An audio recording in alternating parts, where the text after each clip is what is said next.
Ipinagdiwang ni AJ Ido ang kanyang unang tagumpay sa B-League nang hatiin ng Nagasaki Velka ang kanilang weekend series laban sa Sun Rockers Shibuya para buksan ang 2024-25 season. Nakuha ng Nagasaki ang unang laro noong Biyernes, 76-8, habang ang Shibuya ay tumugon sa 15-88 Dudley 3 na panalo sa ikalawang laban noong Sabado, Oktubre 6. Si Edu, na nagkaroon ng walang panalo na kampanya, 7-4.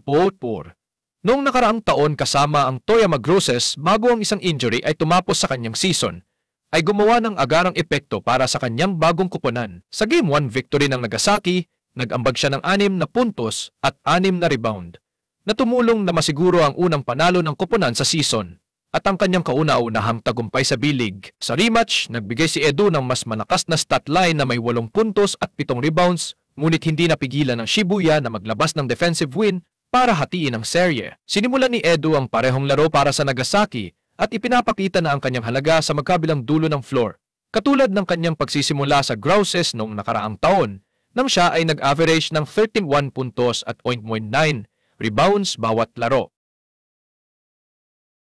Samantala, sa isa pang sagupaan ng B-League, hinarap ni Kai Sotto at ng Koshigaya Alphas ang matinding hamon sa kauna-unahang B1 game ng koponan, ang two-time champion na Alvark Tokyo. Dahil matinding dumempensa ang mga kalaban plus hindi pa gaanong maganda ang kanilang chemistry, lalo na ang kanyang mga kakampi, si Sotto ay medyo nahirapan sa opensiba, nagtapos na may 3 puntos lamang, ngunit bumawi sa depensa na may 7 rebounds at 2 blocks. Ang Alphas ay magkakaroon ng pagkakataong gumanti sa kanilang ikalawang laro sa Oktubre, habang ipinagpapatuloy nila ang kanilang B1 journey.